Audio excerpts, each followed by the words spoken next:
হ্যাঁ কি হলো কি হলো কি হলো? দেখো না বাঁশ বিতে পড়ে গেছি। হ্যাঁ এত বড় মাছ উঠোনে মাঝখানে কেটে রাখলো।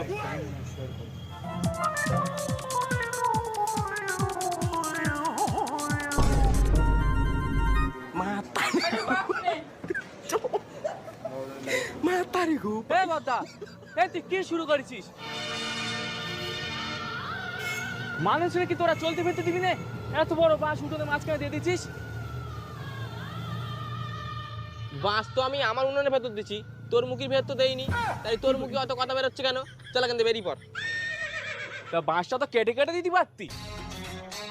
দেখ ছোট, তোরা ছোট মানুষ, ছোট ছোট বুদ্ধি, কিন্তু আমরা তো বড়, আমাদের বিরাট বড় বুদ্ধি।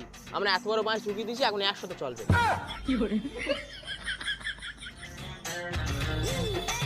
এই চলো, এইসব ছোট লোকের মুখ লাগতে হবে না। যত সব গোমুখ